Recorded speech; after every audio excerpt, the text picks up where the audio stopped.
Et avec nous maintenant, une championne, elle a tout juste 26 ans. Julia Simon a remporté la Coupe du Monde de biathlon à Oslo en Norvège. Elle succède à Sandrine Bailly, dernière française à s'être adjugée le Gros Globe de Cristal en 2005.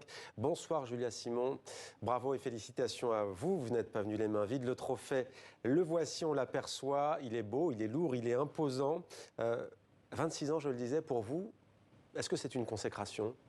Bonsoir, bah ouais, clairement, là, c'est une consécration, c'est vraiment un grand moment dans ma carrière, c'était un objectif. C'était un objectif que je pensais pas réaliser aussitôt, mais oui, c'est une consécration et c'est une belle case de cocher dans ma carrière de sportive. Dans le palmarès de Julia Simon, un objectif, c'était aussi un rêve pour vous.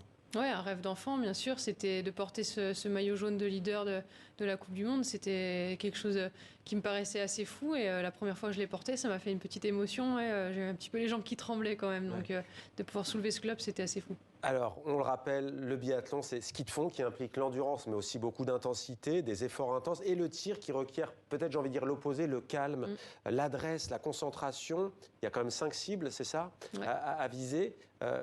Quelles sont les qualités, en toute objectivité, qui vous ont permis d'aller chercher ce titre ? Ouais, c'est pas facile, c'est pas mon point fort en plus de dire tout ça, mais je pense le travail, déjà, on imagine. Ouais, voilà, il en faut beaucoup, c'est quand même l'entraînement. beaucoup de travail, c'est beaucoup d'entraînement, c'est les résultats d'années de travail et je pense que j'ai jamais lâché, donc je peux aussi dire la combativité, on passe par des moments de haut et de bas et parfois on a des doutes comme tout sportif, mais voilà, croire en ses rêves et je pense que cette année ça a été la régularité qui m'a vraiment permis de les décrocher ce gros globe. Et ça fait une saison complètement au-delà de mes espérances. Ouais, c'est ça, quand je dis consécration, c'est dans la carrière, mais dans la saison même, hein, pour celles et ceux qui nous regardent, qui ne connaissent pas forcément votre discipline, c'est un championnat en fait. Ouais, la saison commence fin novembre et se termine fin mars. C'est tout le temps. Beaucoup prenant, beaucoup de pression quand on porte le maillot aussi. Et ouais, il n'y a pas beaucoup de répit. On enchaîne 3 semaines par mois de compète. Donc ouais, ça demande beaucoup d'entraînement. Et on vous voit à l'image. Julia Simon, je le disais, Sandrine Bailly, c'était la dernière Française à l'avoir remporté, ce Gros Globe de Cristal. C'était en 2005, il y a 18 ans. Est-ce qu'elle vous a félicité? Est-ce qu'elle vous a appelé? On a échangé quelques messages. Elle m'a écrit une lettre ouverte via les médias, mais c'était un bon moment. C'est vraiment, j'aurai l'occasion, je pense, de la recroiser. C'est vrai que c'est quand même quelque chose de lui succéder. C'était un grand nom du biathlon français. Elle a fait beaucoup de choses et de pouvoir lui succéder, c'est un super moment. Alors il y a bien entendu, j'allais dire entre guillemets, cette campagne médiatique, puisque depuis que vous avez eu ce titre, vous enchaînez les sollicitations. Pour autant, comment se sont passés vos premiers jours dans l'intimité? On sait que vos proches et votre famille comptent beaucoup.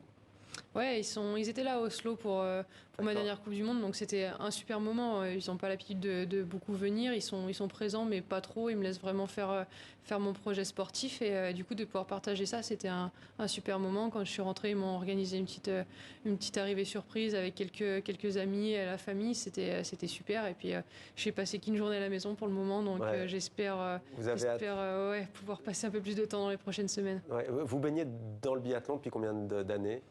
J'ai toujours baigné dans le ski. J'ai commencé par le ski alpin, j'ai ensuite fait du ski de fond et j'ai commencé le biathlon, je dirais, un peu vraiment en 3e au collège. C'est quand même un projet qui arrive assez tôt et ça demande d'apprendre aussi des règles de sécurité parce qu'on a quand même une arme dans les mains, des choses comme ça. Donc ça responsabilise aussi et ça fait grandir.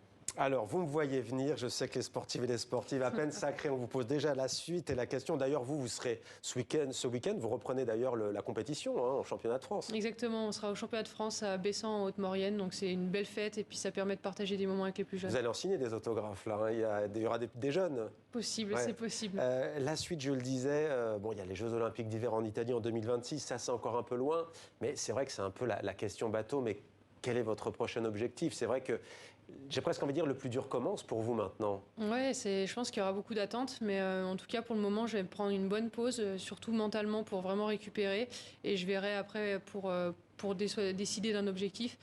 C'est vrai que c'est pas évident de choisir un objectif, il y en a potentiellement plusieurs. Est-ce que je me relance sur une saison complète ou est-ce que je me mets un nouveau challenge de me dire je veux être performante sur des championnats du monde, parce qu'on aura aussi des championnats du monde l'année prochaine. Donc voilà, ça sera quelque chose que je vais discuter avec mes coachs et en voir mon état de forme mentale et physique. Discuter peut-être aussi avec Quentin Fillon-Maillet. Je sais qu'on vous en parle beaucoup en ce moment. Pourquoi ? Parce qu'il a été sacré il y a un an, lui aussi, chez les hommes. Et c'est plus compliqué pour lui depuis. C'est une période qui va peut-être pas être facile à gérer, avec beaucoup de pression, on le disait. Vous allez le contacter pour avoir un petit mot ou autre ? Nous, on s'entraîne tout le temps ensemble. L'équipe masculine et féminine, on peut le voir sur les images, on s'entraîne tout le temps au même endroit, tout le temps ensemble.